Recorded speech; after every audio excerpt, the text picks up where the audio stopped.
Hi everyone, Sonia Azad here, health and wellness reporter at WFAA Channel 8 in Dallas, and I'm joined by Dr. Nathan Fowler, lymphoma doctor at MD Anderson.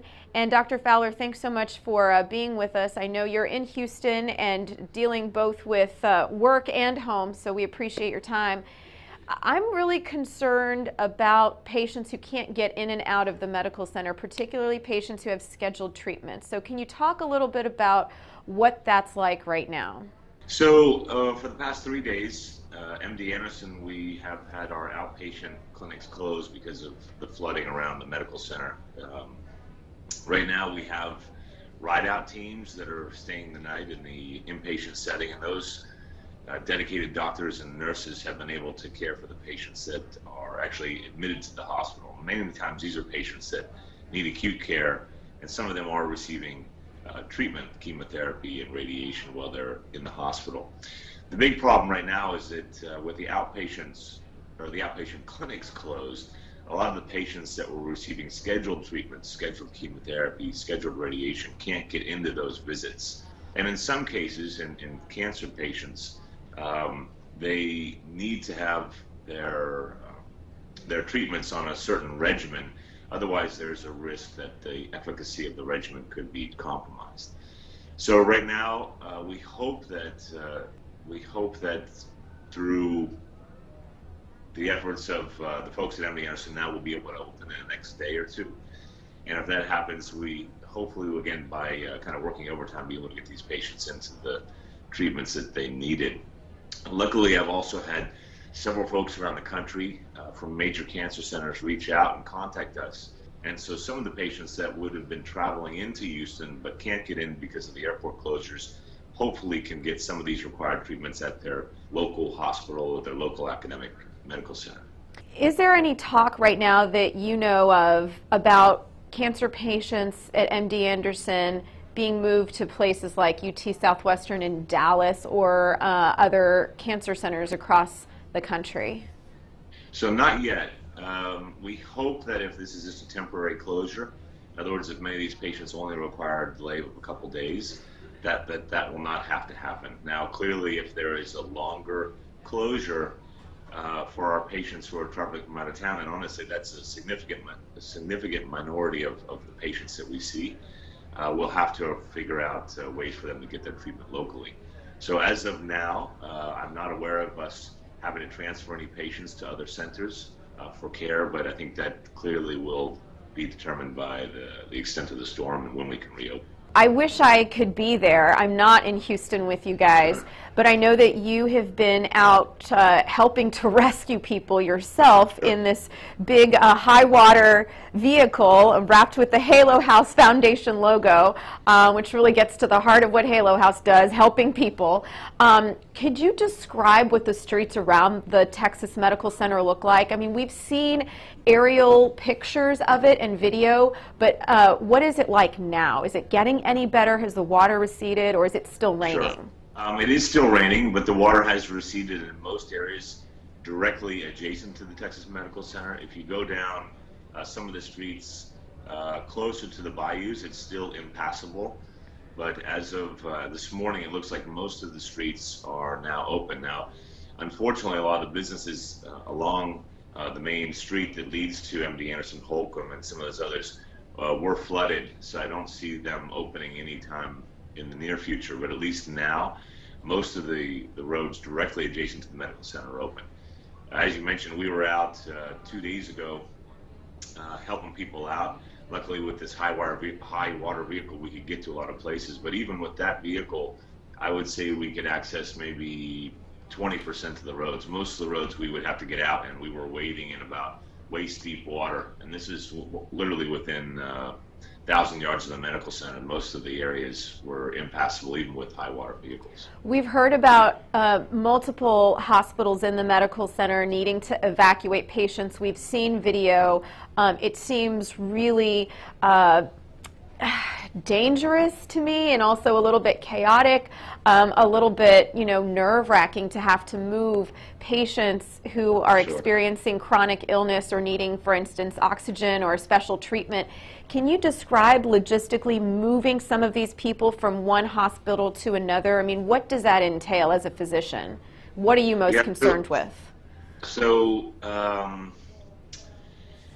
many times transport vehicles don't have the facilities, or they don't have the equipment to transport a patient who is in intensive care, and that's probably the biggest worry. These are patients that are on ventilators. Some of the patients are on medications that keep their blood pressure up. Without those medications, unfortunately, they could not survive. And so getting a patient just from an ICU setting to a vehicle, whether that's a chopper or an ambulance, is really often very dangerous. So only in last-ditch scenarios do we try to transfer patients like that. Now, other patients that are not in the intensive care, even though they're not on those kind of medications, many of them are not mobile. So these patients can't just get up out of bed. They require what we call full assist, which is a physician or a nurse or a therapist actually lift them out of bed.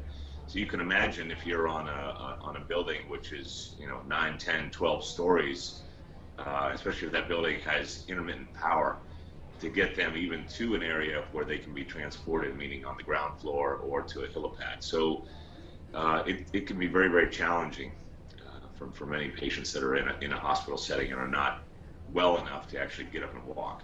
What about patients who, and I know this goes a little bit away from cancer care, but I've heard from a lot of people who say, my wife is 38 weeks pregnant, or I had a gallbladder surgery scheduled for this week. People who are being thrown off of their schedules, maybe they can't get to their doctors or their hospitals. What do you suggest or recommend for them?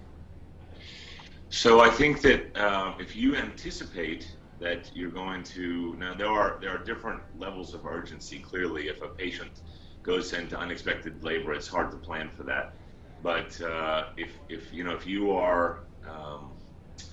expect, or let's just say your delivery date is within a couple days, I would honestly be looking at a hospital outside of the med center, outside of the flood zone, because you never know when you potentially could go into labor. In fact, we had a young lady that I was called on at about 1 a.m. 2 days ago that was going into labor, and we were trying to get to her.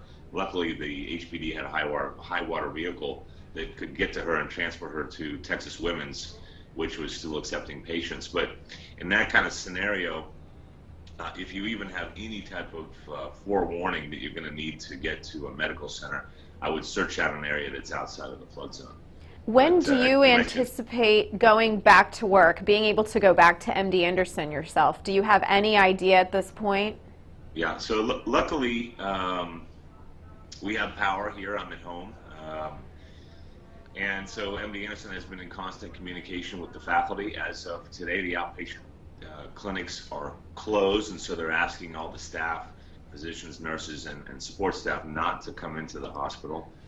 Many of the people that, luckily I was very blessed and my home didn't take water, but I know many of my colleagues, many of the nurses and other folks did take water, and they also lost all their vehicles because of high water flooding. So I know MD Anderson has also activated teams that will be transporting physicians and support staff into and out of the hospital once we do reopen. But right now it's really on a day-to-day basis. But MD Anderson has done a great job, and I'm sure most of the other hospital centers within the Texas Medical Center have been communicating constantly with the staff, literally on a day-to-day basis to let us know when we'll reopen. But as of today, the outpatient clinics are not open. And we've given viewers so far in the last couple of days some really good tips about not getting in the water that you're talking about if they absolutely don't have to, if they're not involved in saving someone's life. And also about, just not absorbing the stress and the anxiety of all of what's going on around them. Is there anything else that you feel is important to note at this point in terms of keeping people as healthy as possible through this entire situation? So really, I think the most important thing you can do is prepare. And I know that sounds a little cliche, but for patients that are on chronic medications, it's always important to have, especially if you know a storm's coming, to have those medications handy and have about 7 days worth of those medications handy at least. I've seen a lot of patients, a lot of folks out on the road that are trying to get to places because they don't have their medicine for their diabetes and their high blood pressure or things that you may not necessarily think of. They have water, they have flashlights, but then they unfortunately were not able to secure enough medication to get me beyond 3 or 4 days. So I would say that's probably the first thing, is make sure that you have what you need to ride out 3 or 4 days if the pharmacy's closed, or if you can't get to your doctor's office for a refill. For the families that are caring for elderly folks, I think, again, the same kind of thing applies. Make sure that you have whatever it is that you need to care for your grandmother or grandfather or someone that's disabled, that you're taking in care of for at least 7 days. Outside of that, I think just wait it out. I would not recommend going into high water. I can't tell you again how many people I saw on the streets that were trying to get somewhere and ended up getting stranded in, honestly, not a lot of water. A lot of the common cars today, you really can't get in more about 6 to 12 inches of water before you can stall out. And then it really becomes a problem, because many folks, they try to get somewhere and now they're 2 miles away from their home with their grandmother in the back seat and their kids, and it's tough to get back home.